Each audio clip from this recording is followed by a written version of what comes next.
Hello dear friends and students, एक बार आप सभी लोगों का फिर से स्वागत करता हूं अपनी इस यूट्यूब चैनल में जिसका नाम है ई टीचर। दोस्तों, हम आज एडमिनिस्ट्रेटिव थ्योरी पेपर का यूनिट 4 शुरू करने जा रहे हैं। इस पेपर को हम बीए फर्स्ट ईयर स्टूडेंट्स के लिए पढ़ा रहे हैं पब्लिक एडमिनिस्ट्रेशन सब्जेक्ट में। और इससे पहले हमने 3 यूनिट इस पेपर के ऑलरेडी अपलोड कर लिए हैं।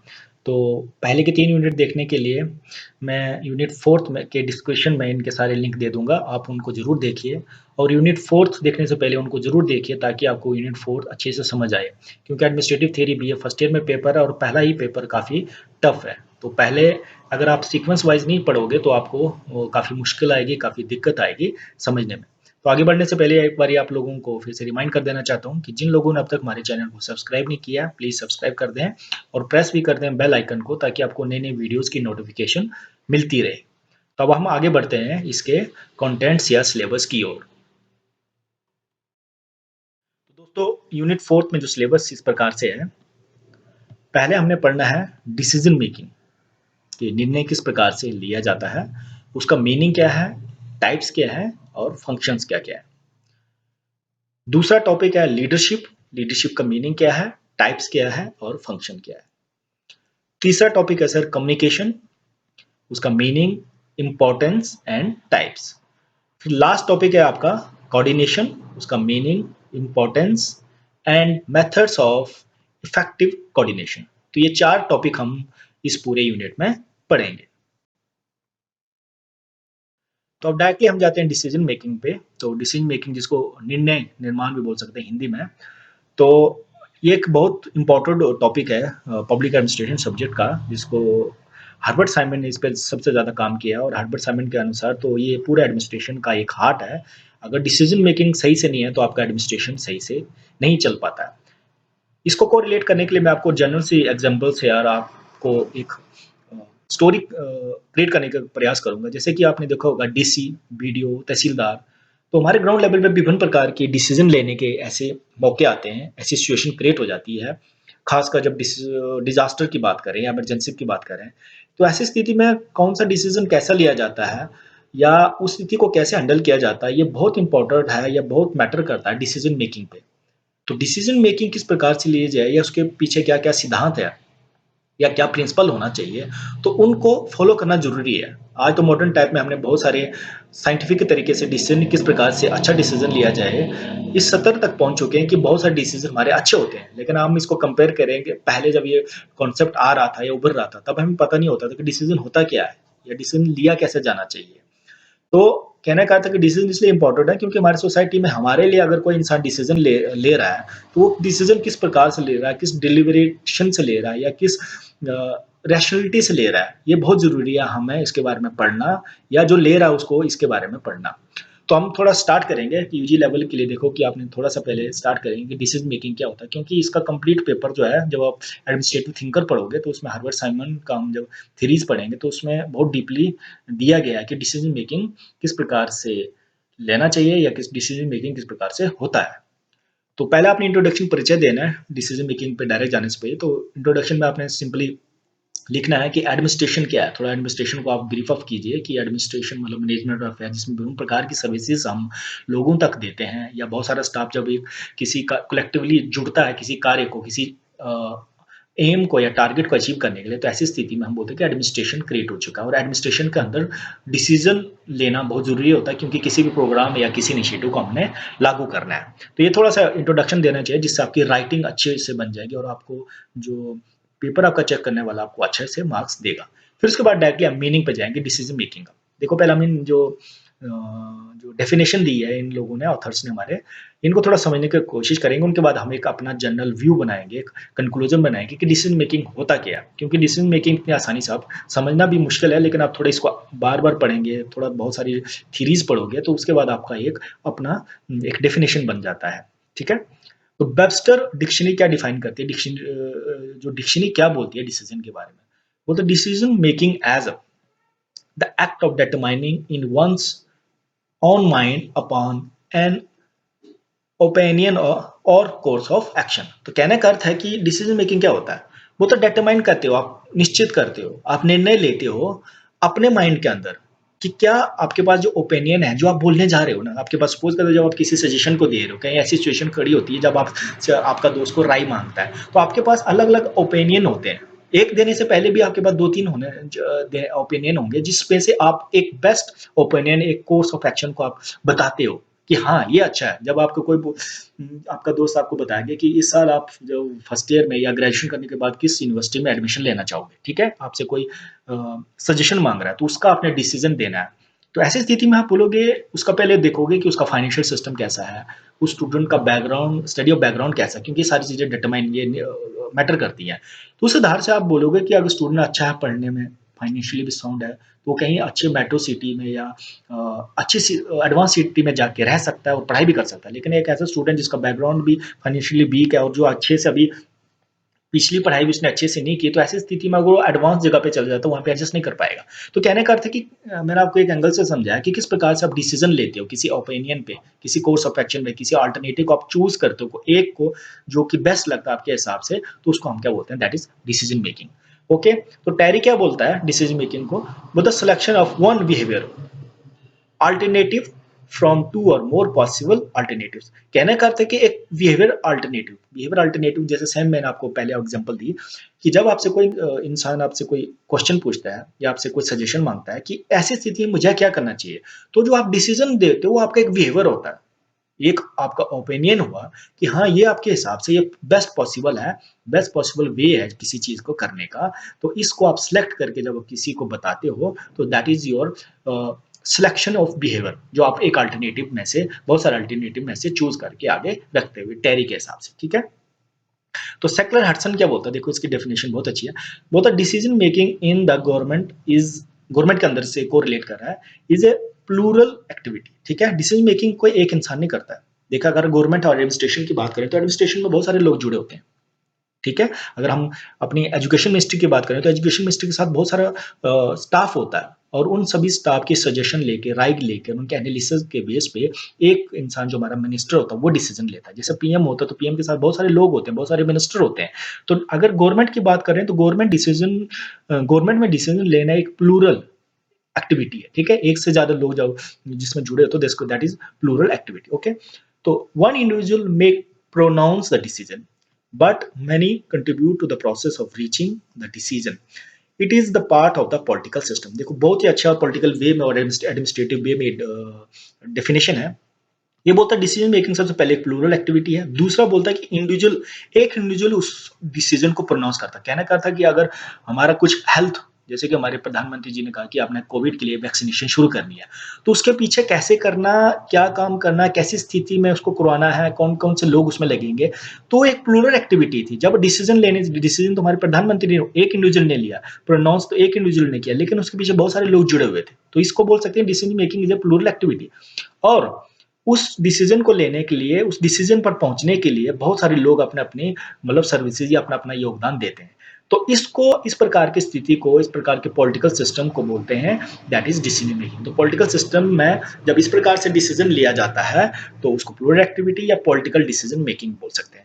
तो अभी तक आप समझ चुके होंगे कि साधारण भाषा में कोई इंडिविजुअल या फैमिली के अंदर जब कोई डिसीजन लिया जाता है तो डिसीजन मेकिंग मीन्स जब बहुत सारे अल्टरनेटिव, जब आपके पास एक ऐसी स्थिति आ जाती है कि आपने आगे जाके क्या करना है, या ऐसी स्थिति आती है जहां पे आपको पता नहीं लग रहा है कि अब आपने करना क्या है, तो अनवांटेड सिचुएशन या जहां पे आपको लगता है कि आपके पास बहुत सारे ऑप्शन में से एक ऑप्शन जब आपने चूज करना है, तो ऐसी स्थिति को बोलते हैं आप डिसीजन मेकिंग प्रोसेस या डिसीजन मेकिंग सिचुएशन। तो इसको आगे धीरे धीरे और समझेंगे हम।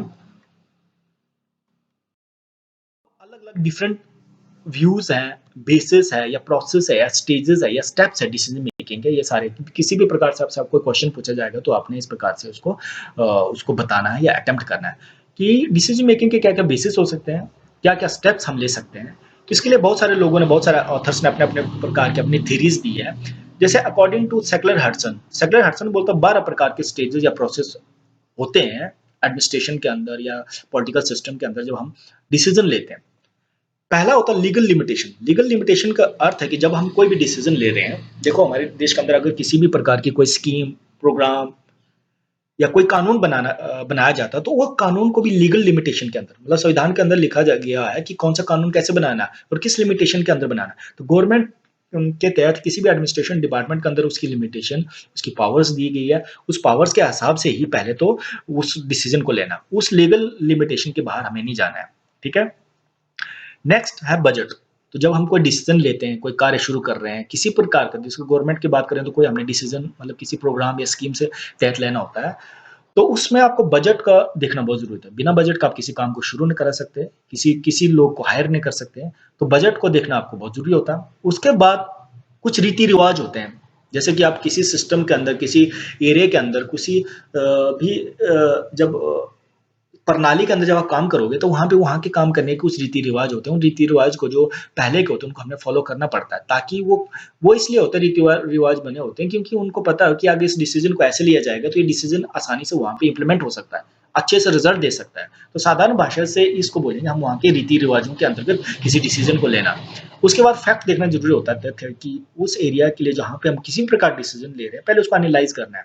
जो रियल फैक्ट्स है, सपोज़ करते हैं कि आप किसी जगह पे आप स्कूल खोल रहे हैं, तो स्कूल खोलने के लिए स्कूल तो आप खोल रहे हैं तो आप ये देखना है कि वहाँ पे बच्चे कितने हैं। अगर आप किसी ने आपको बता दिया कि उस एरिया में 1000 स्टूडेंट्स हैं, तो वहाँ पे हाई स्कूल या आपने प्लस 2 स्कूल खोलना है, तो पहले आपने फैक्ट जाँचना है कि एक्चुअल में वहाँ इतने बच्चे हैं कि नहीं है। ऐसा नहीं कि आपने वो डिसीज़न ले लिया, आपने इंफ्रास्ट्रक्चर क्रिएट कर दिया, आपने मैन पावर भी भेज दी, लेकिन वहाँ पे स्टूडेंट ही नहीं हुए एनरोल। तो ऐसी स्थिति में वो सारा जो पैसा है आपका इंफ्रास्ट्रक्चर वो व्यर्थ चला जाता है।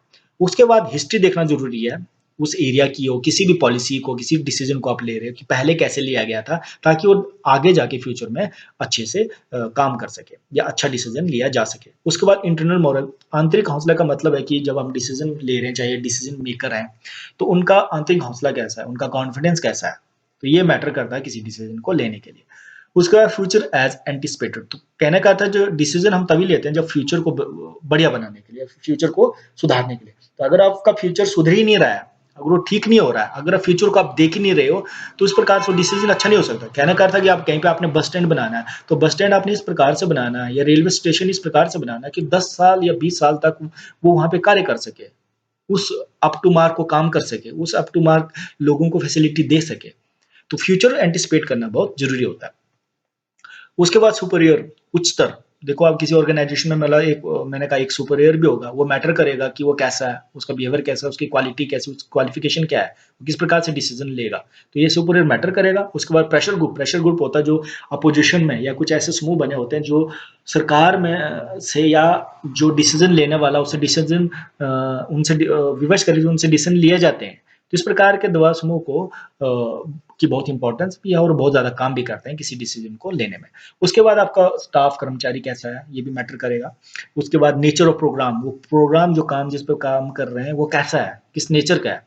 उसके बाद सबॉर्डिनेट जो आपके साथ जुड़े हैं वो लोग किस प्रकार से। तो ये सेक्टर हेडसन के हिसाब से कि डिसीजन मेकिंग के लिए, प्रोसेस के लिए ये 12 पॉइंट या स्टेजेस बहुत जरूरी है। उसके बाद नेक्स्ट करेंगे 3 स्टेजेस या फंक्शन जो बताए गए हैं हार्वर्ड साइमन ने। देखो ये मेरे को बहुत ही इंपॉर्टेंट और बहुत ही सिंपल वे और एक सभी चीज़ों को जो कवर करता है डिसीजन मेकिंग के, तो इस प्रकार से ये डेफिनेशन मुझे अच्छी लगती है, स्टेजेस मुझे बहुत अच्छी लगती है हार्वर्ड साइमन की, जो हमारे सब लोगों के लाइफ में इम्प्लीमेंट होती है। इसी प्रकार सभी लोग इसको मानते हैं, दूसरे ऑथर भी, कि जो हार्ट जो है डिसीजन मेकिंग का या एडमिनिस्ट्रेशन का, और डिसीजन मेकिंग को क्यों माना जाता है।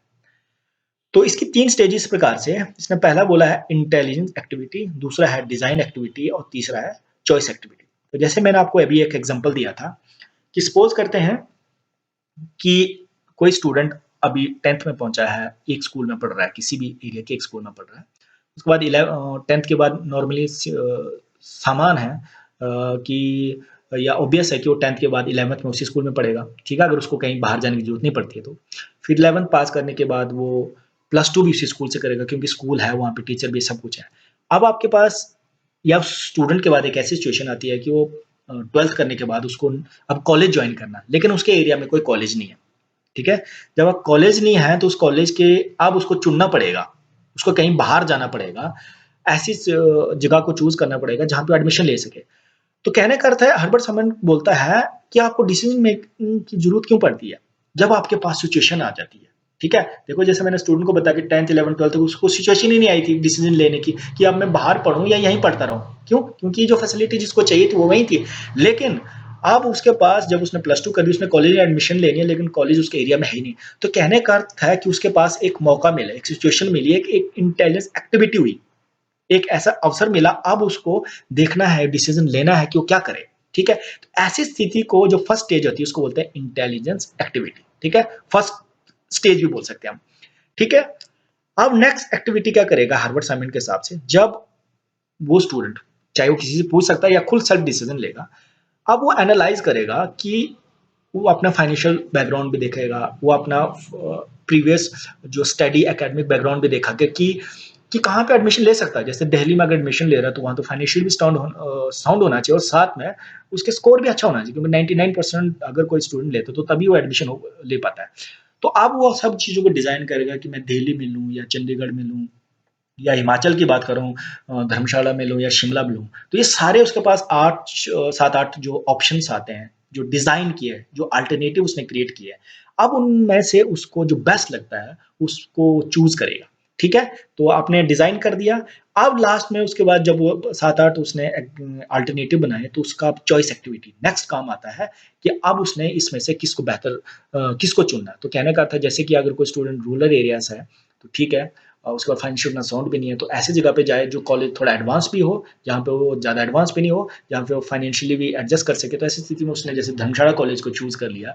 तो इस स्थिति में ऐसे ही एक स्टेप बाय स्टेप एक डिसीजन लिया जाता है। जैसे कि इंटेलिजेंट एक्टिविटी एक अवसर मिला, डिज़ाइन एक्टिविटी में उसने क्रिएट की है, उसने देखा कि कौन सी सिचुएशन मेरे लिए सही है या कौन से ऑप्शन मेरे पास अवेलेबल है, और उसके बाद नेक्स्ट वो आ गया अपना नेक्स्ट स्टेज पे, जहाँ पे उसने वो डिसीजन लिया।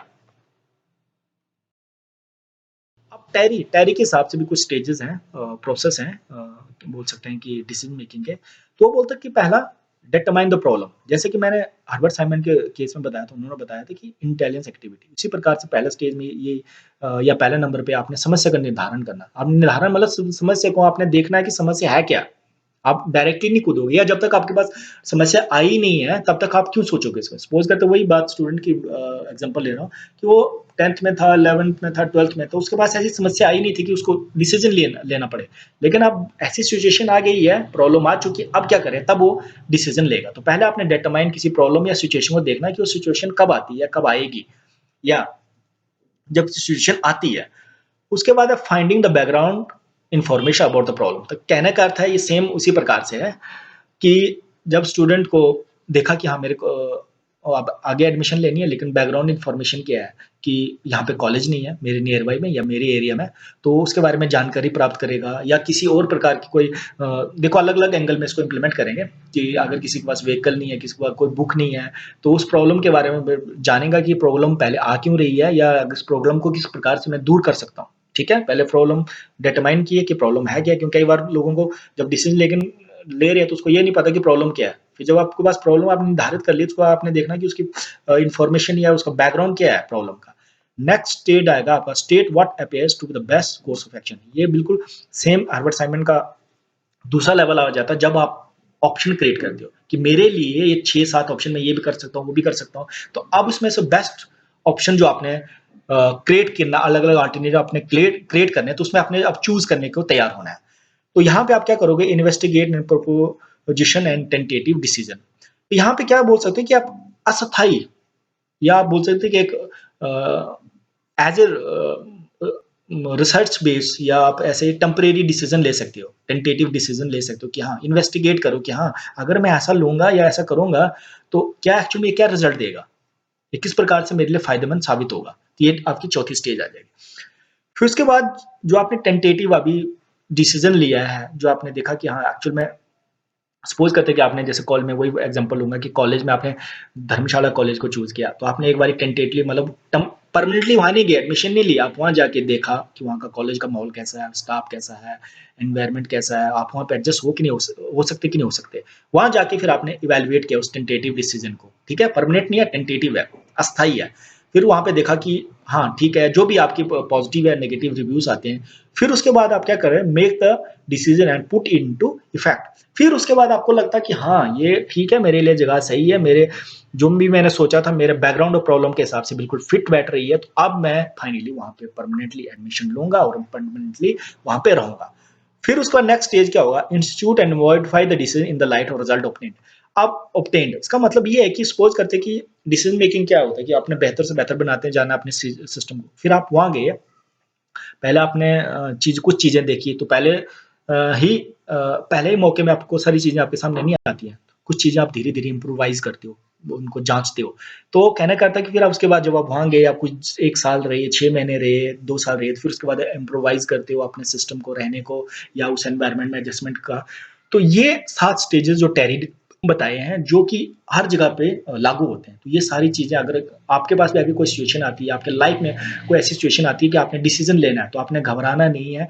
जो मैंने पॉइंट साइमन के और टेरी के दिए हैं, आपने उसी एंगल से सोचो, कंफ्यूज नहीं होना। क्योंकि मैंने ये देखा कि 90% लोग जो डिसीजन नहीं ले पाते हैं, क्यों? क्योंकि वो पहले प्रॉब्लम के बारे में ही नहीं सोचेंगे कि मुझे प्रॉब्लम क्या है।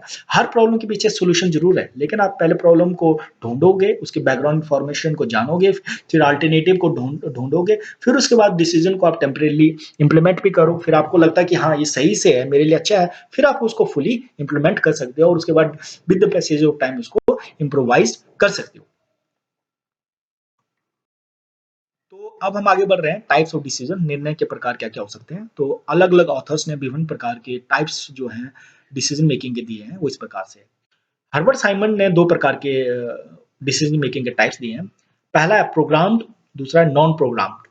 प्रोग्राम का मतलब होता है जब आपके पास ऐसी स्थिति हो जो रेगुलरली चल रही है, डेली वाइज चल रही है। जैसे सपोज करते हैं कि आप एक बस में जा रहे हो कॉलेज के लिए, अपने स्कूल के लिए, तो वो प्रोग्राम डिसीजन है कि रोज सुबह 8 बजे बस जाएगी और 4 बजे आपने उसमें वापस आना। दैट इज प्रोग्राम, वो फिक्स्ड है। लेकिन ऐसे बहुत सारे काम होते हैं, उनको प्रोग्राम, जो भी आप रोज मतलब डेली बेसिस कर रहे हो, दैट इज प्रोग्राम्ड डिसीजन। उसके बाद आपके पास ऐसी सिचुएशन आ जाती है कि आप बस लेने के लिए गए और बस उस समय नहीं आती है, या बस खराब हो जाती है, बस उस दिन बंद कर दी जाती है।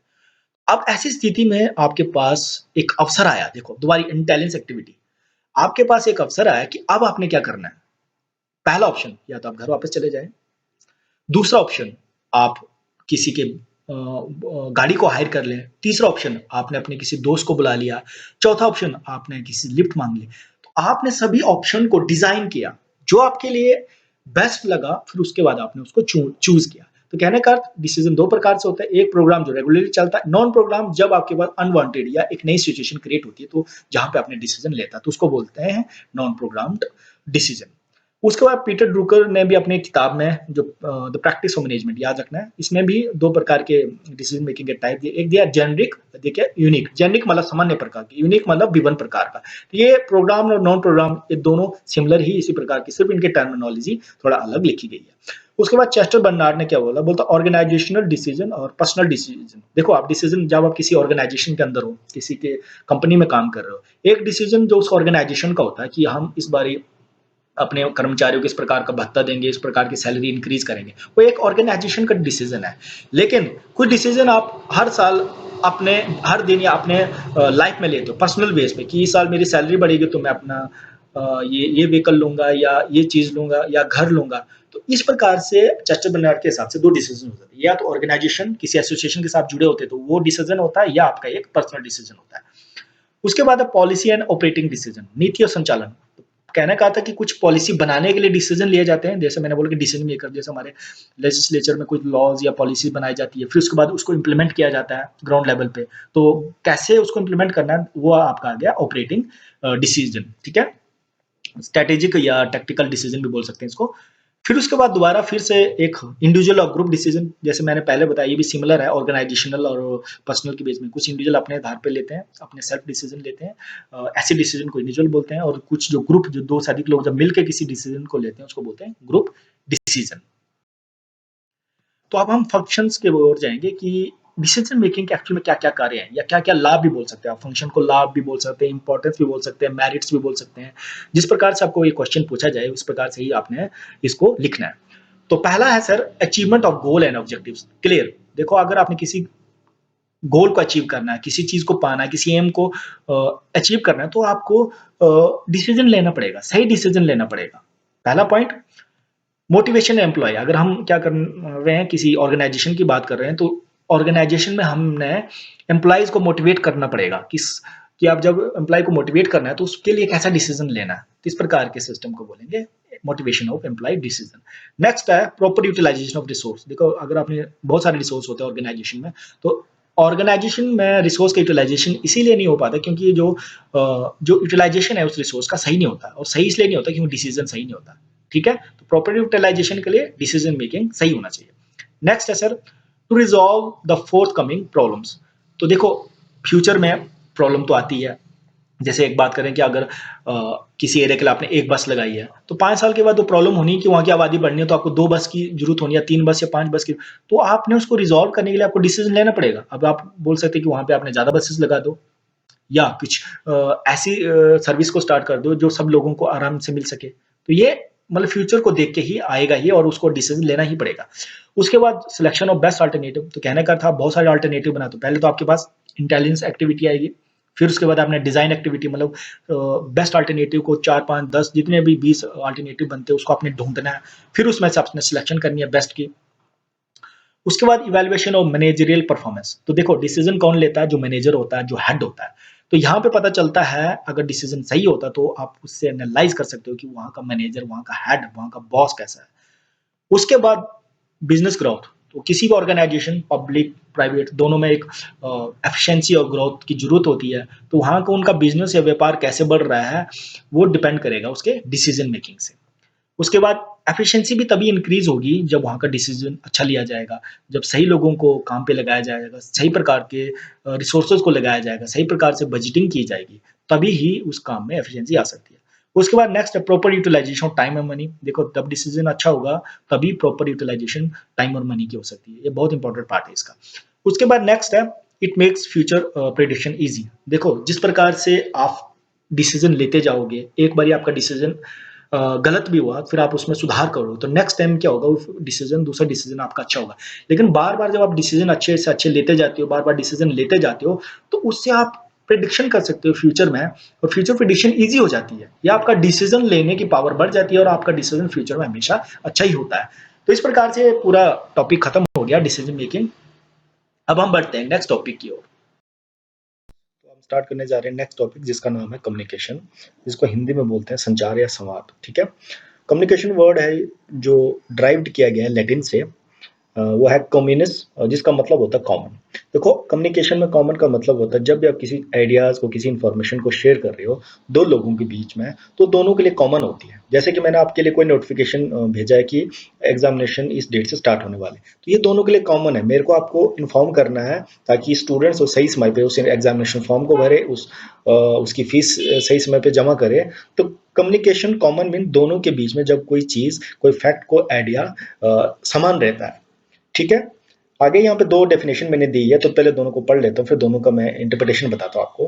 केट डेविस बोलता है communication is the process of passing information and understanding from one two another person. ठीक है, नेक्स्ट है अनदर डेफिनेशन। न्यूटन और समर क्या बोलता है, communication is an exchange of fact, idea, opinion, emotion by two और मोर पर्सन। तो दोनों डेफिनेशन का मतलब है कि जब आप किसी इंफॉर्मेशन को शेयर करते हो, किसी फैक्ट को, किसी किसी ओपिनियन को, कोई आपका इमोशन या बिहेवियर होगा, जब इसको शेयर करते हो किसी दूसरे इंसान के साथ, दूसरे इंडिविजुअल के साथ, तो दोनों में पहले तो कॉमन होगा। वो वही लोग इसको सुनेगा जिसको उसकी जरूरत है, जिसके लिए वो कॉमन है। तो उसको समझने के बाद, शेयर करने के बाद उसको अंडरस्टैंड करेगा। तो जब ऐसी स्थिति में कोई ऐसा प्रोसेस होता तो उसको हम बोलेंगे कम्युनिकेशन। अब हम बात करते हैं टाइप्स ऑफ कम्युनिकेशन। तो टाइप्स ऑफ कम्युनिकेशन के लिए हम एक स्ट्रक्चर पहले क्रिएट करते हैं।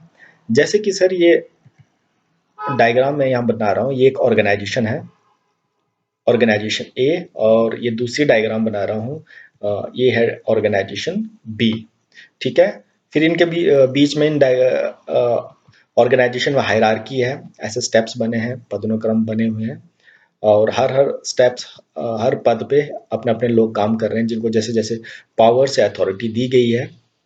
तो अब समझते हैं कि इंटरनल कम्युनिकेशन का मतलब होता है कि जब एक ऑर्गेनाइजेशन के बीच में एक स्टेप से दूसरे स्टेप के बीच में, जैसे ये ए स्टेप है, उसके बाद ये दूसरे लेवल पे बी है, इन दोनों के बीच में कम्युनिकेशन होता है, तो उसको बोलते हैं हम इंटरनल कम्युनिकेशन।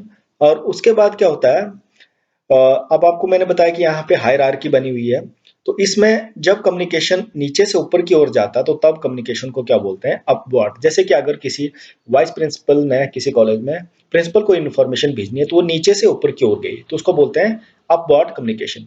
लेकिन एक कम्युनिकेशन दूसरा भी होता है तीसरे नंबर पे, डाउनवर्ड कम्युनिकेशन। जब प्रिंसिपल कोई कम्युनिकेशन, कोई नोटिफिकेशन या इन्फॉर्मेशन पास करता है वाइस प्रिंसिपल के लिए, और वाइस प्रिंसिपल उसके बाद नीचे कॉलेज के एडमिनिस्ट्रेटिव स्टाफ या बोल सकते हैं कि असिस्टेंट प्रोफेसर्स को भेजता है, तो वो डाउनवर्ड कम्युनिकेशन हुआ। उसके बाद क्रॉस वर्ड कम्युनिकेशन मतलब है कि क्रॉस वर्ड हो सकता है कि सीधे ए से लेकर या नीचे वाले से लेकर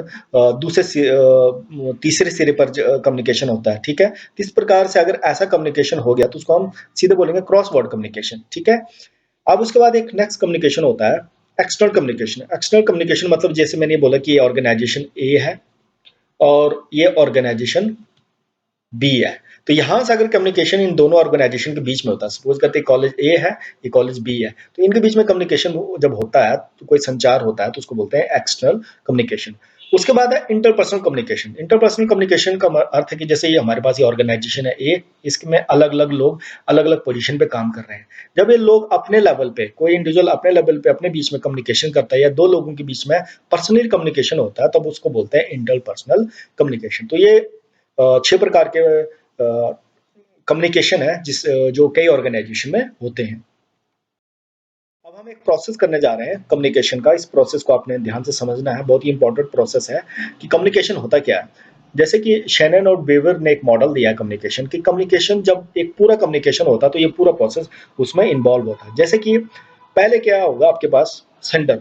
देखो कोई भी कम्युनिकेशन जब होती है तो पहले सेंडर एक जो मैसेज भेजने वाला होता है। जब आप किसी को मैसेज कर रहे हो, जैसे खुद भी व्हाट्सएप पे, फेसबुक पे या बोल के या फोन करके, तो पहला तो जो मैसेज भेजता है, जो इन्फॉर्मेशन भेजता है, उसको सेंडर बोलते हैं। उसके बाद आप देखो कि आप एनकोड करोगे, ट्रांसमीटर मतलब आप उसको टाइप करके भेज रहे हो, आप उसको रिकॉर्ड करके भेज रहे हो, उसका वीडियो बना करके भेज रहे हो, तो आपका आ गया एनकोडर, सेकंड प्रोसेस। उसके बाद चैनल कौन सा यूज कर रहे हो आप, व्हाट्सएप कर रहे हो, इंटरनेट कर रहे हो, टेक्स्ट मैसेज कर रहे हो, वीडियो वाला कर रहे हो, कॉल करके कर रहे हो, तो ये आपका थर्ड लेवल पे आपका प्रोसेस आ जाता है। इसमें आप देखते हो कि क्या जो आप प्रोसेस यूज कर रहे हो, जो आप सिस्टम यूज कर रहे हो, उसमें नॉइज या डिस्टर्बेंस क्रिएट तो नहीं कर रहा है, ठीक है। उसके बाद आप जब वो नेक्स्ट दूसरे इंसान के पास पहुंच जाता है, रिसीवर के पास, तो जब वो उसके पास पहुंचता है तो उसको डिकोड करेगा। देखो पढ़ने से पहले उसको डिकोड करेगा कि क्या उसको भाषा आती कि नहीं आती है, क्या वो लैंग्वेज समझ रहा है कि नहीं समझ रहा है, या जिस सिंबल में या जिस फॉर्मेट में आपने उसको एनकोड किया है, क्या उसको डिकोड कर सकता है, क्या उसको खोल सकता है, क्या उसको समझ सकता है कि नहीं समझ सकता है। तो ये होता है। उसके बाद लास्ट होता है रिसीवर। जब उसने एनकोड कर दिया, फिर वो समझेंगे कि उसने रिसीव कर लिया, जो उसको अंडरस्टैंड कर लिया, तो हम बोलेंगे उसने मैसेज को रिसीव कर दिया। फिर उसके बाद वो अपना एक मैसेज भेजेगा, वो अपना एक फीडबैक देगा। तो इस प्रकार से यहाँ से जब दोबारा से इंफॉर्मेशन सेंडर के पास पहुंचती है, तो तब हम बोलेंगे कि इंफॉर्मेशन एक सही का प्रोसेस है, जो मॉडल वो पूरा हो चुका है। तो इस मॉडल को बोलते हैं Shannon Weaver model of communication. अब हम मीन्स ऑफ कम्युनिकेशन की, कम्युनिकेशन किस प्रकार से, क्या क्या किस किस जरिए से आप कम्युनिकेशन कर सकते हो। तो पहला ऑडियो बोला। ऑडियो मतलब जब आप कोई बोल के किसी साउंड के थ्रू किसी कम्युनिकेशन या किसी इंफॉर्मेशन को भेजते हो, तो वो आपके ऑडियो कम्युनिकेशन आ गया। इसमें जैसे आप कॉन्फ्रेंसेस करते हो, इंटरव्यू लेते हो, फोन पे आप बात करते हो, ये सारे ऑडियो आ गए। उसके बाद विजुअल क्या होता है, जिसको जो है रिसीवर जो देख सकता है, ठीक है। जैसे विजुअल में आप क्या सकते हो, कोई सर्कुलर, कोई रिपोर्ट, कोई चार्ट या किसी प्रकार का जिसको देखने से रिसीवर उसको समझता है इंफॉर्मेशन को, वो आपकी आ गई विजुअल में। उसके बाद नेक्स्ट है सर ऑडियो और विजुअल। अब इसमें क्या होगा, इंसान सुन भी सकता है और उसको देख भी सकता है। तो इस प्रकार के कम्युनिकेशन को बोलते हैं ऑडियो और विजुअल, जिसमें होता है visual media, television, sound, motion pictures, ये सभी चीजें आपकी आएगी ऑडियो और विजुअल कम्युनिकेशन में। अब हम बात करते हैं इंपॉर्टेंस की कि इन कम्युनिकेशन इंपॉर्टेंट क्यों है किसी ऑर्गेनाइजेशन में, किसी एडमिनिस्ट्रेशन को चलने के लिए। तो आप लोग अभी तक तो ये भली भांति जान चुके हैं कि किसी भी ऑर्गेनाइजेशन में जब आप किसी चीज को, ऑर्डर को पास करना है, किसी इंफॉर्मेशन को दूसरे तक पहुंचाना है, तो वो कम्युनिकेशन होना बहुत जरूरी होता है। और सबसे बड़ी बात है एग्जैक्ट कम्युनिकेशन होना चाहिए। जो कम्युनिकेशन जिस प्रकार से होना चाहिए वैसा होना बहुत जरूरी है। उस प्रोसेस को कंप्लीट होना बहुत जरूरी है। तो इसका बहुत सारी इंपॉर्टेंस होती है कम्युनिकेशन के ऑर्गेनाइजेशन के अंदर। तो मिलेट के द्वारा ये सारे पॉइंट आपने याद रखना। मिलेट ने कुछ 7 पॉइंट्स दिए हैं कम्युनिकेशन के, जिनको आपने याद रखना है। ये बोलता है अगर कम्युनिकेशन को अच्छा होने के लिए इसका पहला इंपॉर्टेंस ये है कि इसमें क्लैरिटी होनी चाहिए। जो आप मैसेज भेज रहे हो क्लियर होना चाहिए, स्पष्ट होना चाहिए, ताकि आपका रिसीवर उसको आसानी से समझ सके। नेक्स्ट है कंसिस्टेंसी। कंसिस्टेंसी का मतलब होता है कि जो मैसेज आप भेज रहे हो वो एक फ्लो में भेजना। जैसे कि आपने आधा मैसेज अभी भेजा, उसके बाद कल भेजा, तो वो बोलेंगे इनकंसिस्टेंस है। तो मैसेज को जो भी इंफॉर्मेशन भेज रहे हो तो मतलब वहां पे कंसिस्टेंसी होना बहुत जरूरी है। उसके बाद नेक्स्ट है एडुकेसी। एडुकेसी का मतलब जो इन्फॉर्मेशन, जैसे कि अब मैं आपको बोल रहा हूँ कि कल से एग्जामिनेशन फॉर्म भरे जा रहे हैं, तो ये एक पूरी लाइन है, ठीक है। आप बोलेंगे एग्जामिनेशन फॉर्म अ, भरें, तो इसमें ये नहीं जा रहा है कि भरें या भरे जा रहे हैं या भरना है, कोई भी चीज क्लियर नहीं है, एडुकेट नहीं है, प्राप्त नहीं है जो मैसेज। तो एडुकेट होना बहुत जरूरी है आपका मैसेज। उसके बाद टाइम लाइन्स, कि कब वो जाएगा, कब भेजना है, किस समय तक रिसीवर के पास पहुंचना चाहिए, सारी मेंशन होनी चाहिए, सारी चीजें पता है। जैसे कि आपको पता लग जाता है टाइम लाइन्स, कैसे पता चलता है, जैसे व्हाट्सएप में आप कोई मैसेज भेजते हैं तो जब एक टिक आता है तब आपको लगता है कि वो सेंड हो चुका है, तब आपके पास डबल टिक हो जाता है, तब आपको लगता है कि वो रिसीव कर चुका है, और उसके बाद जब वो हरा हो जाता है तो लगता है कि आपको रीड हो चुका है। तो ये टाइम लाइन्स होनी चाहिए कम्युनिकेशन में, जो होती है तो तब वो इंपॉर्टेंट करती है, वो ऑर्गेनाइजेशन को आगे बढ़ाती है। उसके बाद इन्फॉर्मेटिव मतलब ऑर्गेनाइजेशन में जो समानता होनी चाहिए, या जो आप मैसेज भेज रहे हो उसमें बिल्कुल सेम होना चाहिए। कहने का था कि अगर एक मैसेज मैं किसी एक स्टूडेंट को भेज रहा हूँ तो सब स्टूडेंट के लिए जो मैसेज है सेम होना चाहिए, कॉमन हो। अगर कॉमन मैसेज है तो इसमें यूनिफॉर्मिटी होना जरूरी है। उसके बाद फ्लेक्सिबिलिटी का मतलब है कि अगर आपने एक मैसेज भेजा है, कोई इंफॉर्मेशन सेंड की है, तो उसको आप एडिट भी कर सको, चेंज भी कर सको। अगर उसमें कुछ गलती हो गई या उसको आप मॉडिफाई करना चाहते हो, तो ये चीज होना जरूरी है कम्युनिकेशन में। उसके बाद नेक्स्ट है एक्सेप्टेबिलिटी। मतलब जो मैसेज आप भेज रहे हो, जिसके लिए आप उसको भेज रहे हो, जब तक वो उसको एक्सेप्ट नहीं करता तब तक हम मानेंगे नहीं कि वो मैसेज डिले हो रहा, तब तक हम बोलेंगे कि कम्युनिकेशन का प्रोसेस कंप्लीट नहीं हुआ। तो ये सारी इंपॉर्टेंट पॉइंट्स हैं जो कि, या प्रिंसिपल्स हैं जो कि ध्यान में रखने पड़ते हैं जब हम किसी कम्युनिकेशन को करते हैं। तो आप कुछ जनरल इंपॉर्टेंस बोल सकते हैं या जनरल प्रिंसिपल्स भी बोल सकते हैं, इसको जिस प्रकार से आपको पूछा जाए वैसा आपने लिखना है। तो ये प्रिंसिपल्स हमने ध्यान में रखने हैं कम्युनिकेशन करने के लिए। ये तो मिलेट के द्वारा ऊपर दिए गए थे, और ये कुछ जनरल इंपॉर्टेंस है। पहला है to help to achieve the objective of the organisation. पहला इंपॉर्टेंस बोलेंगे, पहला प्रिंसिपल बोलेंगे कि अगर ऑर्गेनाइजेशन को अपने ऑब्जेक्टिव्स, अपने टारगेट्स कंप्लीट करने हैं, प्लान्स कंप्लीट करने हैं, तो उनको जोर देना पड़ेगा कम्युनिकेशन पर। दूसरा है टू मेक बेटर प्लान्स। तो किसी भी प्लान बनाने के लिए, किसी भी योजना बनाने के लिए आपको कम्युनिकेट करना जरूरी होता है। एक ऑर्गेनाइजेशन के अंदर हायरार्की बनी होती है, उस हायरार्की में जो ऊपर वाले लोग होते हैं वो नीचे वाले स्तर वाले लोगों से बात करें कि उनकी क्या नीड है, या किस तरह से काम किया जाए, या ग्राउंड लेवल पे जो काम करें उनसे उनकी फीडबैक लिए जाए कि कैसे हम इसको इम्प्रोवाइज करेंगे तो बेटर प्लान बन सकता है, या बेटर से काम हो सकता है। उसके बाद टू मेक कोऑर्डिनेशन। देखो ऑर्गेनाइजेशन बनती है, हायरार्की बनती है, पदों बनता है, बहुत सारे लोग जुड़े होते हैं, उनके बीच में एक तालमेल होना चाहिए काम करने के लिए। तभी आपका जो ऑर्गेनाइजेशन अच्छे से चल सकती है। तो वो किससे हो सकती है, जब आपके पास कम्युनिकेशन सिस्टम है। उसके बाद to motivate the employees. Employees को मोटिवेट करने के लिए आपको कम्युनिकेट करना पड़ता है, उनसे बातचीत करनी पड़ती है, ठीक है। तो तभी ऑर्गेनाइजेशन अपने ऑब्जेक्टिव्स को अचीव कर सकती है। उसके बाद है next to make good decision. देखो गुड डिसीजन, निर्णय हमने पहला पढ़ा था, निर्णय लेने के लिए पूरे ऑर्गेनाइजेशन के अंदर उनके इनपुट्स लेने बहुत जरूरी होते हैं, उनके आइडियाज या ओपिनियंस को देखना बहुत जरूरी होता है, ताकि आप एक अच्छा डिसीजन ले सको। उसके बाद आपने कंट्रोल करना, ऑर्गेनाइजेशन के अंदर नियंत्रण बनाना, तो वो तभी कर सकते हो जब आप कम्युनिकेट करोगे। तो ये सारे प्रिंसिपल या इंपॉर्टेंस है कम्युनिकेशन के। अब कुछ बैरियर्स भी हैं कम्युनिकेशन के। संचार जब हम करते हैं, संचार एक बहुत ही डिफिकल्ट प्रोसेस है। कई बार आपने देखा होगा कि आप किसी को कुछ मैसेज भेजना चाहते हो, वो उसके पास कुछ दूसरे तरीके से पहुंच जाता है, और जिससे मिसकम्युनिकेशन हो जाता है और बहुत सारे विवाद भी हो सकता है। तो इसलिए ये बहुत इंपॉर्टेंट है कि कम्युनिकेशन को सही से किया जाए, सही प्रोसेस को कंप्लीट किया जाए, और कुछ जो बैरियर है उन बैरियर पे हमें ध्यान देना बहुत जरूरी है, जो कि संचार को आसान बनाती है। सबसे पहली बैरियर हमें आता है कि कम्युनिकेशन में ये मुश्किल आती है, वो सेमेटिक बैरियर। सेमेटिक बैरियर मतलब जब आप इन्फॉर्मेशन भेज रहे हो, सपोज करते हैं कि इंडिया वाले किसी दूसरे देश के लिए कोई कम्युनिकेशन कर रहे हैं, या कोई लोकल लैंग्वेज से दूसरे लैंग्वेज के लिए कम्युनिकेशन कर रहा है, तो वो जो लैंग्वेज के अंदर जो शब्दिक आर्थिक अर्थ का जो बैरियर आता है उसको बोलते हैं सिमेंटिक बैरियर। तो आपने इस प्रकार के शब्दों का अर्थ कर यूज करना, या शब्द यूज करना जो सामने वाला उन शब्दों को समझ सके।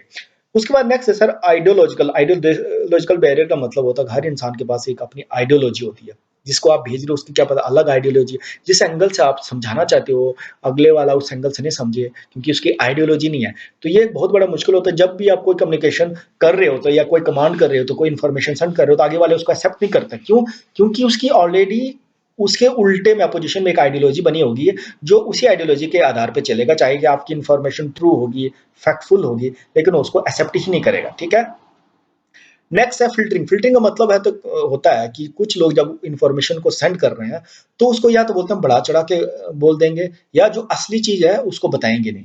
तो इस प्रकार का अगर कई लोगों में आपने देखा ऑर्गेनाइज़ेशन के अंदर, शायद वो अपने प्रॉफ़िट के लिए, अपने सेल्फ इंटरेस्ट के लिए ऐसी चीज़ें करते हैं, लेकिन लोग फ़िल्टरिंग करते हैं। तो एक बहुत बड़ा प्रॉब्लम रह जाता है, जब अगर फ़िल्टरिंग हो जाती है कम्युनिकेशन के अंदर, तो सही लोगों के पास सही इन्फॉर्मेशन नहीं पहुँचती है, जिससे ऑर्गेनाइज़ेशन के अंदर बहुत ज़्यादा विवाद हो जाता है।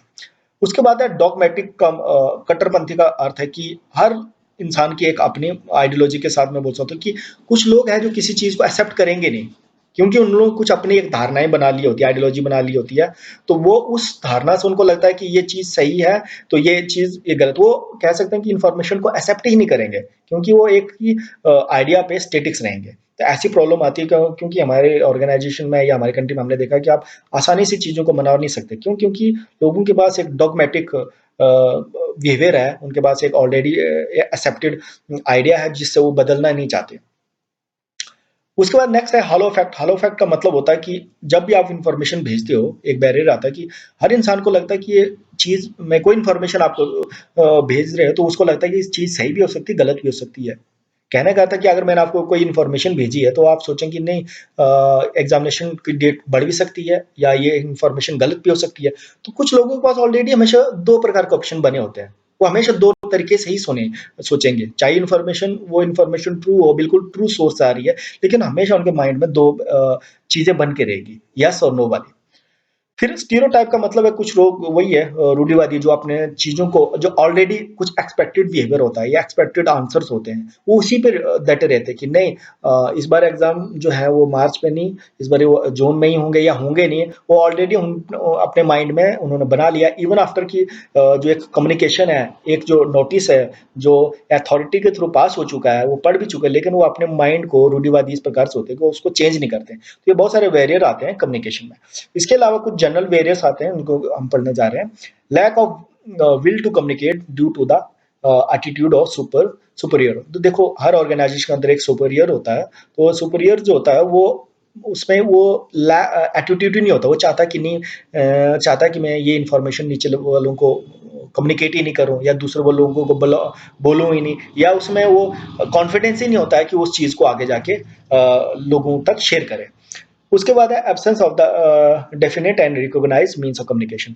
हमारे बहुत सारे ऑर्गेनाइजेशन में जो अभी सही से अपने काम को मैनेज नहीं कर पाते उनके, या सही से कम्युनिकेशन नहीं हो पाता, उनका मेन कारण ये होता है कि उन्होंने एक डेफिनेट या किस प्रकार का उनको कम्युनिकेशन यूज करना चाहिए वो उन्होंने रिकॉग्नाइज नहीं किया होता। जैसे आप रूरल एरिया में आप कम्युनिकेशन करना चाहते हो, तो आपने क्लियरली रखना चाहिए टेलीफोनिक कम्युनिकेशन होना चाहिए, या कोई चिट्ठी पत्र से होना चाहिए, क्योंकि आप इंटरनेट से करोगे या दूसरे प्रकार के कम्युनिकेशन को डिवाइस को प्रयोग करोगे, तो वो वहाँ पे यूजफुल ही नहीं है, क्योंकि वो काम ही नहीं कर पाएगा। पहले आपने डिफाइन करना है कि कौन सी जगह के लिए कौन सा कम्युनिकेशन सिस्टम यूजफुल है।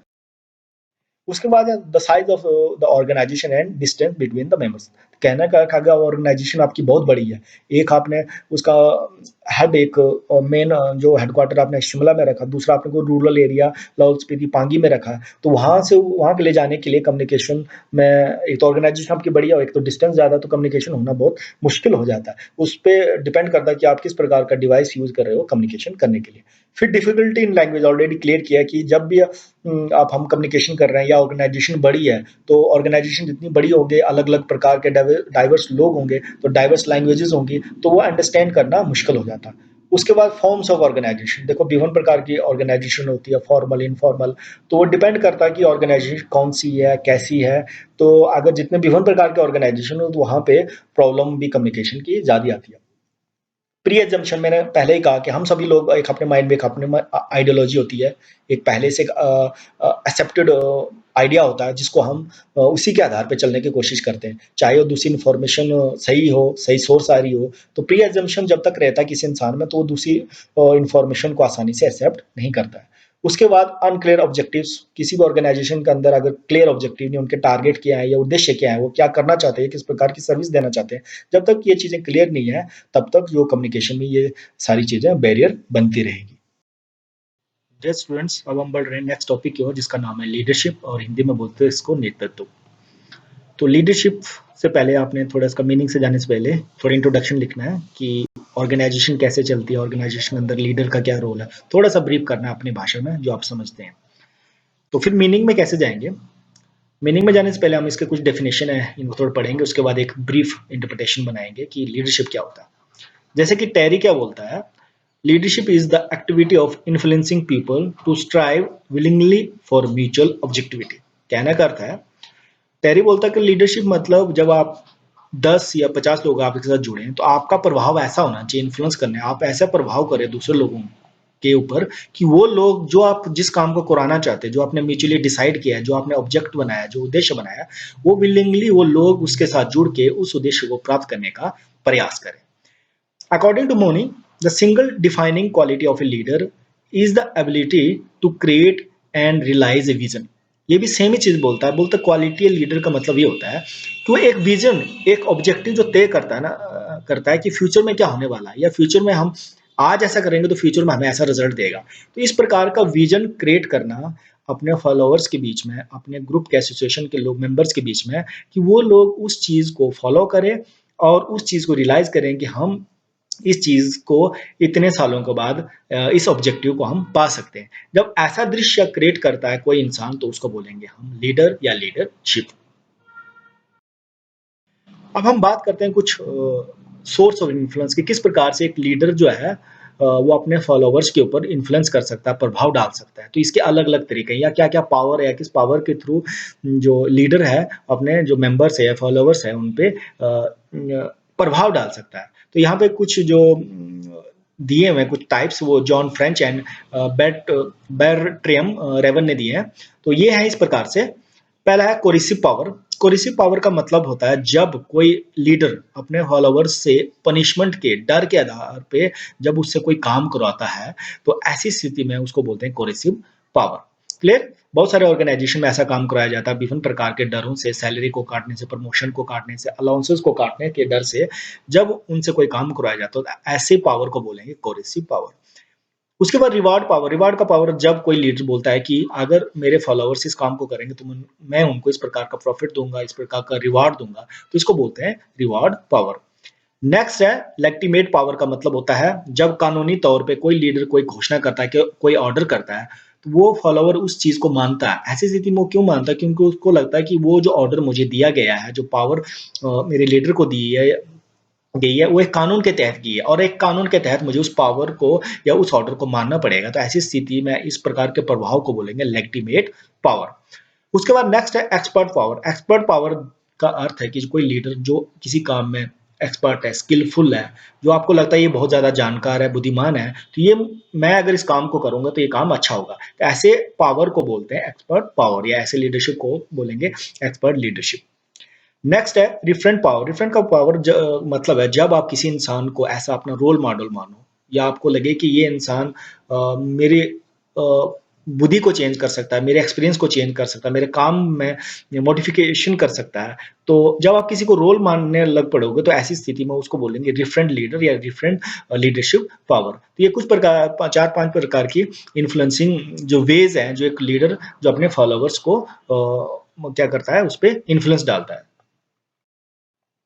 नेक्स्ट है टाइप्स ऑफ लीडरशिप या स्टाइल ऑफ लीडरशिप बोल सकते हैं इसको। ये क्वेश्चन बहुत ज़्यादा आता है, आपने इसको अच्छे से पढ़ना है, इन टाइप्स को याद रखना है, जिसने दिए उसके टाइप्स को याद रखना है। जैसे यहाँ पे अकॉर्डिंग टू पी फॉलेट ने कुछ टाइप्स दिए हैं, वो तो लीडरशिप ऑफ पोजिशन।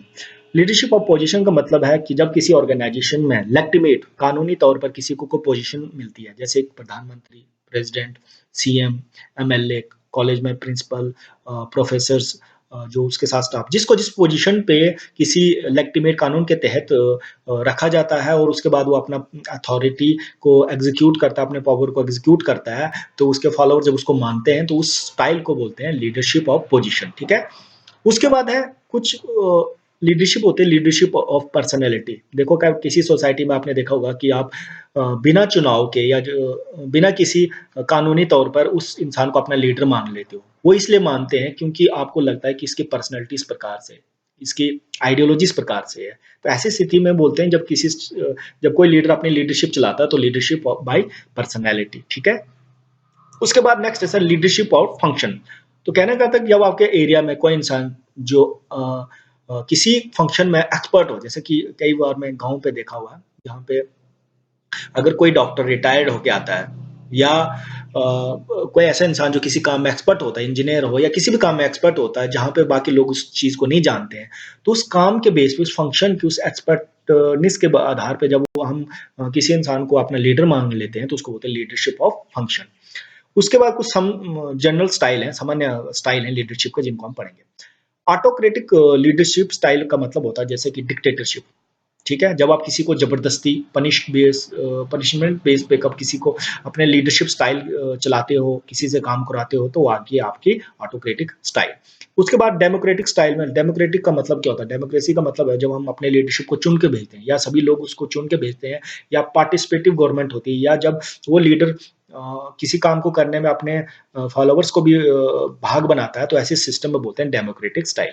उसके बाद लेज़ी फेयर स्टाइल लीडरशिप क्या होता है? जब एक लीडर होता है वो पूर्ण रूप से अपने फॉलोवर्स को आज़ादी देता है, फ्रीडम देता है कि आप अपने हिसाब से किसी भी काम को कर सकते हो, उसको एग्जीक्यूट कर सकते हो, तो ऐसी स्थिति में बोलते हैं lazy fair style of leadership.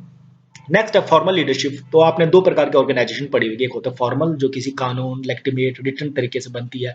एक होती है जो बिना किसी कानून, किसी लेजिटिमेट तरीके से बनती है। तो जो लेजिटिमेट तरीके से जो कानून लिखित रूप से कोई ऑर्गेनाइजेशन बनती है, वहाँ पे जो लीडर लीडरशिप करता है वो फॉर्मल लीडरशिप होगी, और दूसरे इसके विपरीत इनफॉर्मल लीडरशिप हो जाती है। उसके बाद अथॉरिटेरियन लीडरशिप का मतलब भी सेम ही है कि जब कानूनी तौर पे या किसी को अथॉरिटी दी जाती है कि आप इस काम को चलाएंगे, आप इस काम पे ऑर्डर देंगे, जैसे डीसी आता है वो एक अथॉरिटी के थ्रू आता है, तो ऐसी स्थिति में जो लीडरशिप होती है वो अथॉरिटेरियन लीडरशिप होती है। उसके बाद नेक्स्ट है सर एक्सटर्नल लीडरशिप। कई बार आपने एक ऑर्गेनाइजेशन के अंदर जो बाहर का लीडरशिप आके उस ऑर्गेनाइजेशन को एग्जीक्यूट करता है, वहाँ पावर देता है और पावर का इस्तेमाल करता है या लोगों को मैनेज करता है, तो ऐसी स्थिति में बोलेंगे एक ऑर्गेनाइजेशन जब दूसरे ऑर्गेनाइजेशन में लीडर आया तो उसको बोलना है एक्सटर्नल लीडरशिप। इसके बाद होता है नेक्स्ट इंटरनल लीडरशिप। जब एक ऑर्गेनाइजेशन बनती है, एक ऑर्गेनाइजेशन के अंदर एक ऑलरेडी एक लीडर होता है, लेकिन उनके बीच में एक इंसान अपनी पर्सनैलिटी, अपनी क्रिएटिविटी के आधार पे जब वो लीडर इंटरनल लीडरशिप करना लग पड़ता है, तो उसको बोलते हैं इंटरनल लीडरशिप। उसके बाद नेक्स्ट है परसुएसिव और क्रिएटिव लीडरशिप। आपने देखा होगा कई लीडर, कई जिनको आप आपके टीचर या जो भी आप जिसको मानते हो, वो बहुत क्रिएटिव होते हैं। वो इस प्रकार से होते हैं कि आपको अपनी तरफ अट्रैक्ट कर लेते हैं या आपको परsuasive कर लेते हैं, या मतलब आपको मना लेते हैं उस काम को करने के लिए। जब कोई लीडर किसी इंसान को, किसी फॉलोवर को अपने क्रिएटिविटी के आधार पे, अपने पर्सनैलिटी के आधार पे जब उसको काम करने के लिए परsuade कर लेता है या उसको मना लेता है, तो ऐसी स्थिति में बोलते हैं परsuasive और क्रिएटिव लीडरशिप। अब हम क्वालिटीज़ करेंगे या कैरेक्टरिस्टिक्स भी बोल सकते हैं, या क्वालिटी जो लीडरशिप की क्या-क्या होनी चाहिए ताकि वो अच्छे से लीडरशिप कर सके, वो इस प्रकार से। सबसे पहला है कि जो लीडर है आपका, जो नेतृत्व कर रहा है, उसका कैरेक्टर अच्छा होना चाहिए। गुड कैरेक्टर का अर्थ है कि उसपे कोई कानूनी रुकावट नहीं लगी हो, उसपे कोई केस नहीं हो, कोई पनिशमेंट नहीं हो, कोई कन्विक्टेड नहीं हो। तो ऐसी स्थिति में अगर क्लियर कैरेक्टर का इंसान है, तो आप उसको आसानी से लीडरशिप मानोगे, उसके अंदर काम करोगे, लेकिन किसी पे अगर बहुत सारे केसेस चल रहे हैं, तो आप उसको वैसे भी नहीं मानोगे। उसके बाद है एबिलिटी टू टेक डिसीजन। तो कहने का कि जिस इंसान के पास अच्छा कैरेक्टर है, तो उसके पास निर्णय लेने की पावर भी होगी। आपने लीडरशिप में पढ़ा कि लीडरशिप में डिसीजन लेना कितना मुश्किल है और डिसीजन लेना कितना ज़रूरी है। डिसीजन जब आप अच्छा लेते हो, तो आपकी ऑर्गेनाइजेशन आगे बढ़ती है। उसके बाद नेक्स्ट है एबिलिटी टू टैकल प्रॉब्लम। तो टैकल प्रॉब्लम जब ऑर्गेनाइजेशन के अंदर आपके पास ऐसी सिचुएशन आएगी जब अनप्रोग्राम्ड सिचुएशन होगी, जैसे आपने कोई डिसीजन लेना अनप्रोग्राम, तो ऐसी स्थिति में जब आप डिसीजन लोगे तो पहले आपने प्रॉब्लम को टैकल करना है, फिर उसके बाद आप डिजाइन एक्टिविटी में जाओगे, उसका अल्टरनेटिव बनाओगे, तब अच्छा डिसीजन ले पाओगे। उसके बाद है next willingness to assume responsibility. कहने का अर्थ है कि एक लीडर को हमेशा तैयार रहना चाहिए कि उसको फ्यूचर में या आने वाले टाइम में क्या क्या रेस्पॉन्सिबिलिटी आ सकती है, क्या क्या जिम्मेदारी आ सकती है, और उनको एक्सेप्ट भी करना है विलिंग के साथ, अपने इच्छा के साथ। उसके बाद टू मेक इंटीग्रिटी, एक अखंडता बोल सकते हैं या एकता बोल सकते हैं कि ऑर्गेनाइजेशन के अंदर जो बनाए रखने का काम है या जो क्वालिटी होनी चाहिए लीडरशिप के अंदर होनी चाहिए। उसके बाद है next to have good health. अगर आप बोलें कि लीडर हमेशा बीमारी रहता है, किसी न किसी बीमारी से जूझता रहता है, वो काम ही नहीं कर पाता, तो ऐसी स्थिति में वो लीडरशिप कर ही नहीं सकता। तो सबसे पहले एक लीडर को अपने हेल्थ पे ध्यान देना बहुत ज़रूरी होता है। उसके बाद टू हैव करेज, कहने का अर्थ है साहसी होना बहुत ज़रूरी होता है कोई लीडर। आपके पास अनप्रोग्राम्ड एक ऐसी अनवांटेड सिचुएशन आएगी जहाँ पे जो आपने कभी पहले फेस नहीं की होगी। तो उसको फेस करने के लिए आपके पास अगर करेज है तो तभी आप उसको टैकल कर सकते हो। नेक्स्ट है फ्लेक्सिबिलिटी ऑफ माइंड। तो एक लीडरशिप हमेशा रिजिड नहीं होना चाहिए। आपके ऑर्गेनाइजेशन में हमेशा चेंजेस आते रहती है, नई नई चीज़ों को आपने अपनाना होता है, तो इसलिए आपको हमेशा लचीलापन रखना पड़ता है। कई बार एक ऑर्डर दे दिया, उस ऑर्डर में आप चेंज भी कर सकते हैं सिचुएशन के हिसाब से। तो हमेशा अपने माइंड को फ्लेक्सिबल रखना बहुत जरूरी होता है। नेक्स्ट है टू हैव सेल्फ कॉन्फिडेंस। देखो, लीडरशिप जो हमेशा डिफाइंड सेल्फ से ही किया जाता है। तो बहुत सारी सिचुएशन आती है जहाँ पे उसको डिसीजन लेना होता है, बहुत सारे लोग अपने अपने व्यूज देते हैं, अपने अपने ओपिनियंस देते हैं, लेकिन वहां पे उसका जो सेल्फ कॉन्फिडेंस जो उसने डिसीजन लेता है वो हमेशा मैटर करेगा। उसके बाद नेक्स्ट है to have good public relationship. तो लीडरशिप कौन बनता है मेरे हिसाब से, आज के हमारे डेमोक्रेटिक सिस्टम में जब हम किसी इंसान को चुन के भेजते हैं, तो जब जितने प्रतिशत लोग उनको वोट देते हैं, तो उससे ये जाना जाता है कि उस इंसान के सोसाइटी में एक अच्छा इंप्रेशन है, वो उसके एक अच्छा रिलेशनशिप है। जब आपका रिलेशनशिप सोसाइटी के साथ, लोगों के साथ अच्छा है, तब आप एक अच्छे से लीडरशिप कर सकते हो। नेक्स्ट है फोरसाइट। फोरसाइट का मतलब आपको दूरदर्शी होना चाहिए, आपको फ्यूचरिस्टिक होना चाहिए। आपको पता है कि 5 साल के बाद या 10 साल के बाद क्या होना चाहिए। जब तक एक लीडर इस प्रकार से नहीं सोचेगा, तो मुझे नहीं लगता कि उसको लीडर हम मान सकते हैं, क्योंकि लीडर जो होता है he is something different from other people. Next है टीम वर्क। तो लीडर हमेशा कभी भी ऐसा नहीं करना चाहिए कि जब किसी ऑर्गेनाइजेशन में किसी एक इंसान पर ही फोकस करना चाहिए। उसको आइडेंटिफाई करना चाहिए कि उसके ऑर्गेनाइजेशन के अंदर कौन से इंसान कौन सा काम कर सकता है। तो एक टीम वर्क करके हमेशा किसी ऑब्जेक्टिव को पाने का प्रयास करना चाहिए। नेक्स्ट है प्रोग्रेसिव। प्रोग्रेसिव का मतलब होता है कि हर साल, हर दिन या हर महीने उसको एक अपना टारगेट रखना चाहिए, जिस टारगेट को उसको अचीव करने का प्रयास करना चाहिए। तो अगर एक लीडर प्रोग्रेसिव नहीं है, वो हमेशा 10 साल से सेम टारगेट पे या सेम चीज़ों को सोच रहा है, तो उसको हम लीडर को लीडरशिप क्वालिटी नहीं मानेंगे उसमें। तो ऑर्गेनाइजेशन का अर्थ ये होता है कि अपने ऑब्जेक्टिव्स, नए नए ऑब्जेक्टिव्स बनाए, उनको पाए, उनका टारगेट्स बनाए। तो नेक्स्ट है सर इम्प्रूव्ड ओरिएंटेड। ये कहने का अर्थ है कि जब हर जो लीडरशिप होता है या कोई भी इंसान जो नेतृत्व कर रहा होता है, उसमें सब चीज़ें ऑलरेडी नहीं होती है। वो सिचुएशन को देख के, एनालाइज करके, प्रीवियस एक्सपीरियंसेस लेके अपने आप को इम्प्रूव करता है। तो उसका हमेशा नेचर ही होना चाहिए कि इम्प्रूव ओरिएंटेड, कि हमने इस बारी ये काम किया, पिछले काम को दोबारा से उसको एनालाइज करो, इंट्रोस्पेक्ट करो और उसको इम्प्रूव करके नेक्स्ट स्टेज पे या दूसरी बारी उसको बेहतर बनाने का प्रयास में रहना चाहिए किसी भी लीडर को। डे स्टूडेंट, अब हम नेक्स्ट टॉपिक की ओर बढ़ रहे हैं जिसका नाम है कोऑर्डिनेशन, और हिंदी में इसको बोलते हैं समन्वय। तो कोऑर्डिनेशन एक बहुत ही इंपॉर्टेंट एसेंशियल पार्ट है एडमिनिस्ट्रेशन का। जैसे अकॉर्डिंग टू मोनी ने क्या बोला, वो the coordination is the first principle of organisation and includes within itself and another principle which are subordinate to it and through which it operates। इस पूरे definition में बोलता है कि कोऑर्डिनेशन जो है पहला प्रिंसिपल है किसी भी ऑर्गेनाइजेशन में। और ये क्वेश्चन आपको कई इंटरव्यू में भी पूछा जा सकता है कि कोऑर्डिनेशन कौन सा प्रिंसिपल है। This is the first principle of any organisation.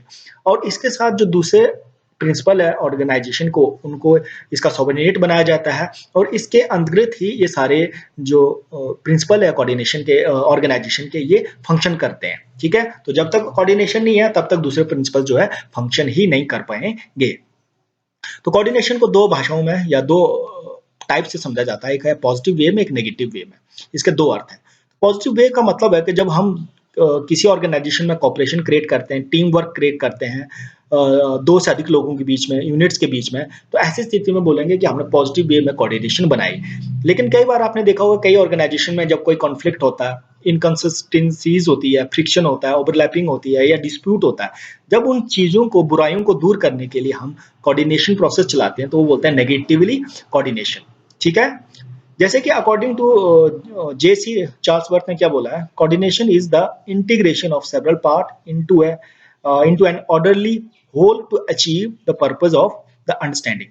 कहने का अर्थ है कि कोऑर्डिनेशन मतलब हमने बहुत सारे सेवरल पार्ट को इकट्ठा करते हैं। जैसे ऑर्गेनाइजेशन बनाते हो तो उसमें अपने बहुत सारे लोग होते हैं, प्रिंसिपल से लेकर अगर कॉलेज की बात करो तो पियोन तक बहुत सारे लोग होते हैं। उन सभी लोगों को आपने एक काम के साथ, एक ऑब्जेक्टिव के साथ, कि हमारा ऑब्जेक्टिव है लोगों को एजुकेशन देना, तो उनको अपने एक तालमेल बनाना, हर काम के लिए ऑर्डरली उनको अपने पोजीशन के साथ काम करवाना, उनको समझाना या अंडरस्टैंड कराना कि हम किस प्रकार की सर्विस दे रहे हैं। तो ऐसी स्थिति में जब ऐसी कोई वर्क होता है, जब प्रोसेस होता है, तो इस प्रोसेस को बोलते हैं कोऑर्डिनेशन। ठीक है? तो अब हम नेक्स्ट चलते हैं टाइप्स ऑफ कोऑर्डिनेशन। तो कोऑर्डिनेशन के अलग-अलग प्रकार हैं। जैसे मैंने यहाँ पे लिखा है इंटरनल कोऑर्डिनेशन, एक्सटर्नल कोऑर्डिनेशन, फिर उसके बाद लिखा हॉरिजॉन्टल कोऑर्डिनेशन, फिर लिखा मैंने परपेंडिकुलर, फिर प्रोसीजरल और सब्सटेंटिव। अब मैं आपके सामने एक यहाँ पे दोबारा से एक ऑर्गेनाइजेशन का स्ट्रक्चर बनाऊंगा जिससे हम समझेंगे कि एक्सटर्नल और इंटरनल कोऑर्डिनेशन क्या होता है। तो ये अलग-अलग हायरार्की है। ये एक ऑर्गेनाइजेशन आ गई आपकी, और ये ऑर्गेनाइजेशन आपकी बी आ गई। सपोज करके दो कॉलेज हैं, ए और बी, और इनके बीच में हायरार्की है अपने ऑर्गेनाइजेशन में, पदानुक्रम। तो इंटरनल मतलब जब इस ऑर्गेनाइजेशन के बीच में कम्युनिकेशन होता है, जैसे प्रिंसिपल से वाइस प्रिंसिपल के बीच में कम्युनिकेशन हुआ या कोऑर्डिनेशन बना, तो उसको क्या बोलते हैं? Internal coordination. लेकिन जब एक ऑर्गेनाइजेशन से दूसरे ऑर्गेनाइजेशन के बीच में जब कोऑर्डिनेशन हुआ, तो उसको बोलते हैं एक्सटर्नल कोऑर्डिनेशन। ठीक है? अब हॉरिजॉन्टल मतलब होता है जब एक स्थान से, यहां से कोऑर्डिनेशन बना, दोनों के बीच में कम्युनिकेशन हुआ, तालमेल बनाया ए से लेके इस साइड बी के लिए, तो आपका हॉरिजॉन्टल हो गया।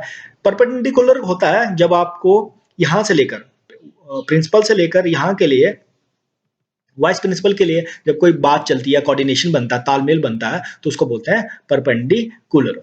अब प्रोसीजरल का मतलब होता है, प्रोसीजर का मतलब हर ऑर्गेनाइजेशन, जैसे ये बी है या ए है, इनके बीच में जब ये ऑर्गेनाइजेशन बनती है तो उनके रूल रेगुलेशन के साथ या अपने ऑर्गेनाइजेशन के हिसाब के नेचर के साथ उनके कुछ प्रोसीजर बनाए जाते हैं, रूल बनाए जाते हैं कि हमने ऐसा अपना कोऑर्डिनेशन बनाना है। तो ये हर ऑर्गेनाइजेशन का अलग होगा, जो जिस ऑर्गेनाइजेशन ने जैसा नेचर बनाया होगा, जैसे काम करने का तरीका बनाया होगा, वैसे उस प्रोसीजर के साथ वहां पे कोऑर्डिनेशन भी बनेगा।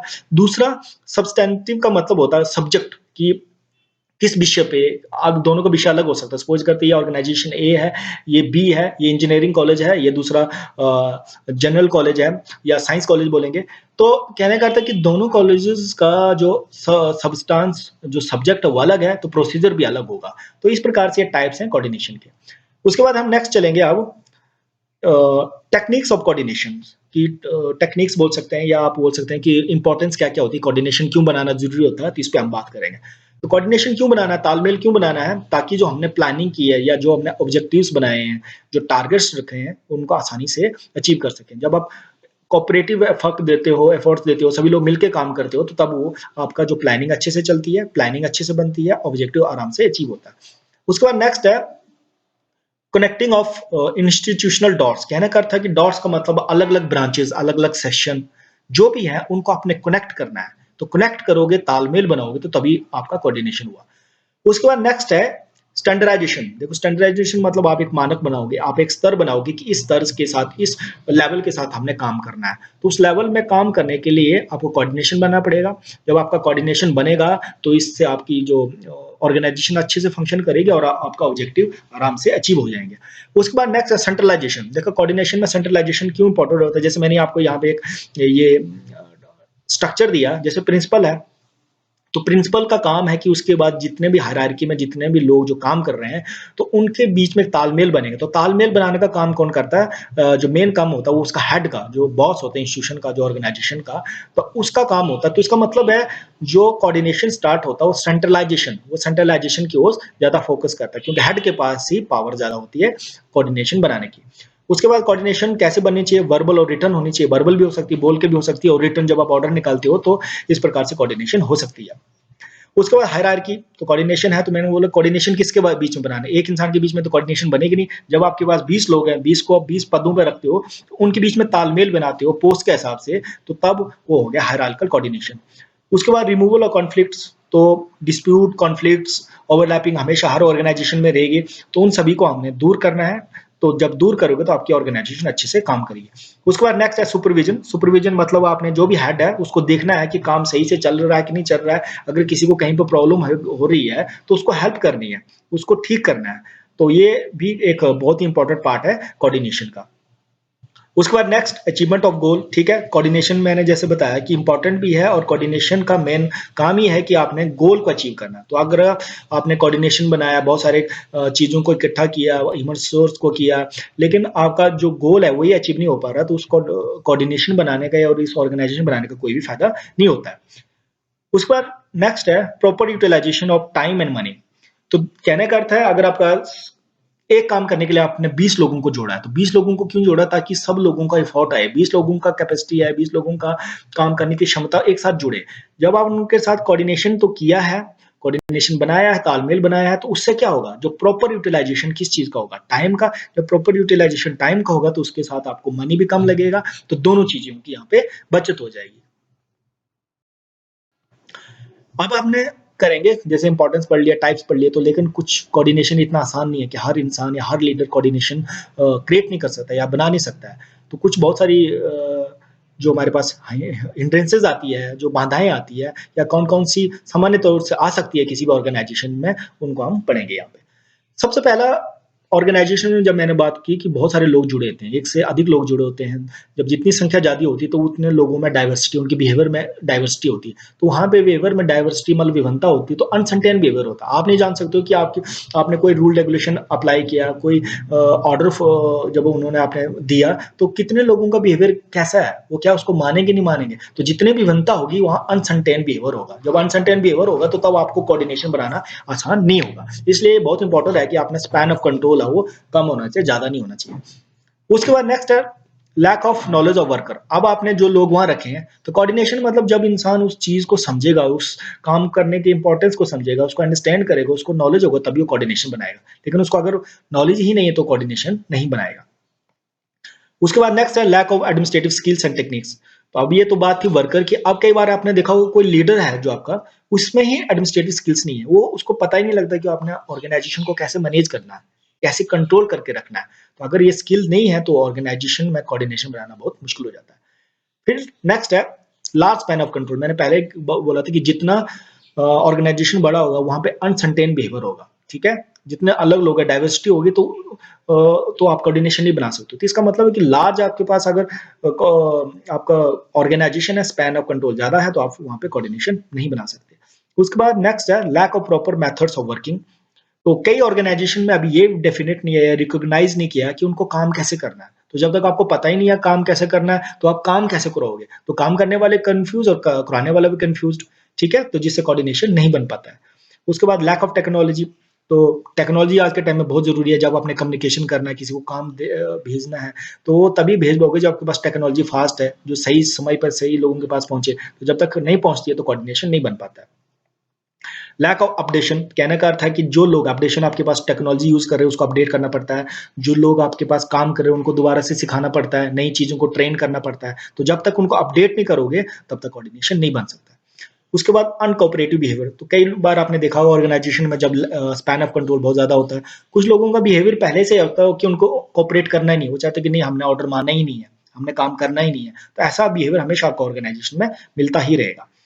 उसके बाद है डाइवर्सिटीज इन यूनिट्स। तो कहने का था अगर आपने एक ऑर्गेनाइजेशन बनाई है, तो ऑर्गेनाइजेशन बनाने के बाद उसके बहुत सारे पार्ट्स बनाए, बहुत सारे यूनिट्स बनाए, तो हर यूनिट्स के एक, जब जैसे कोई यूनिट आपने रूरल में क्रिएट किया, कोई अर्बन में क्रिएट किया, तो रूरल एरिया के लोगों के एक अलग प्रकार का बिहेवियर होगा, अर्बन एरिया के लोगों का एक अपना बिहेवियर होगा।